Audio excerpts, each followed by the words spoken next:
비상계엄 수사 상황 사회부 법조팀의 이재준 기자와 더 얘기 나눠보겠습니다. 자, 이 기자, 검찰이 김용현 전 장관을 만약 구속을 하게 된다면 다음은 윤 대통령입니까? 네, 그렇습니다. 법조계에서는 이 사건 초기부터 어려운 수사는 아니다, 이런 평가가 나오기도 했습니다. 통상 중대범죄 수사의 경우에 실무자에서 윗선으로 수사 단계가 올라가지만 이번에는 좀 다릅니다. 우선 계엄을 선포한 사람이 윤 대통령으로 명확한 데다가 김 전 장관이 포고령 작성부터 군동원 지시까지 주도했던 게 여러 경로로 확인되고 있기 때문입니다. 자, 계엄 선포 상황에서 김 장관이 유일한 윗선인 윤 대통령에 대한 강제 수사가 임박한 상황입니다. 네, 강제 수사라고 한다면 현직 대통령을 체포하거나 구속하거나 이런 걸 텐데 강제 수사 진행이 제대로 될까요?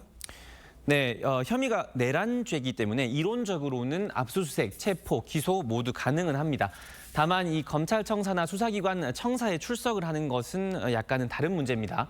경호상의 문제도 있다 보니 지난 7월 김건희 여사 수사 때처럼 제3의 장소에서 조사하는 방식도 거론이 되고 있습니다.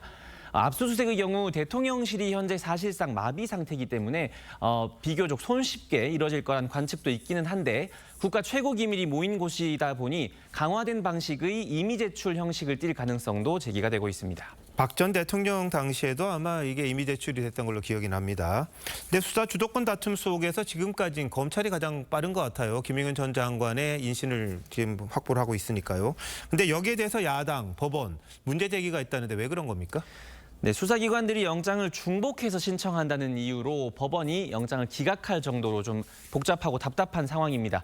민주당의 경우 증거 인멸할 기회를 주고 있다면서 비판하고 있고 검찰은 손을 떼라, 이런 주장을 펼치고 있는데 들어보겠습니다. 검찰은 수사권이 여기에는 1도 없습니다. 0입니다. 0. 제로예요. 여기엔 윤석열 대통령이 검찰총장 출신이라 검찰 수사를 믿을 수 있겠냐, 이런 의견도 있고요. 검수완박에 따라서 내란죄 수사가 검찰의 직접 수사 영역이 아니라는 점도 걸림돌이 되고 있습니다.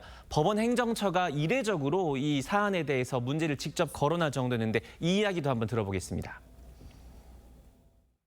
검찰청법의 해석상 가능한지에 대해서 저희 내부적으로도 많은 논란이 되고 있는 상황입니다.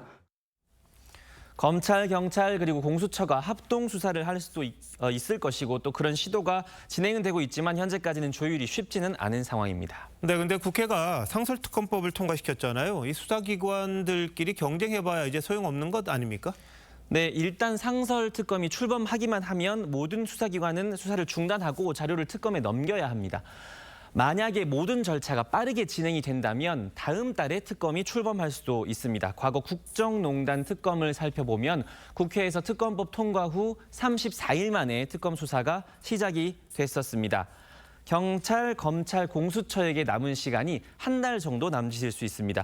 이 때문에 각 수사기관이 저마다 최대한 빨리 성과를 내기 위해서 속도전에 돌입하고 또 경쟁이 더 치열해질 거란 예측도 나오고 있습니다. 그러니까 특검 수사가 시작되기 전에 재판에 넘겨버린다 이런 거네요.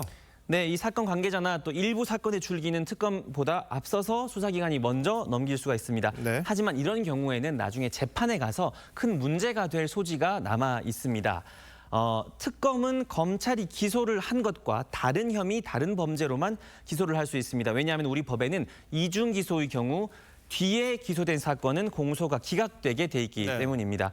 그래서 검찰이 먼저 기소한 사건에 대해서 재판부가 검찰에는 내란죄 수사 권한이 없다라는 판단을 내린다면 검찰이 특검에 넘긴 증거의 증거 능력이 흔들릴 우려가 있는 겁니다. 네, 어떤 방식이든지 진실을 밝힐 수 있는 정리가 좀 필요해 보입니다. 자, 이 기자 잘 들었습니다.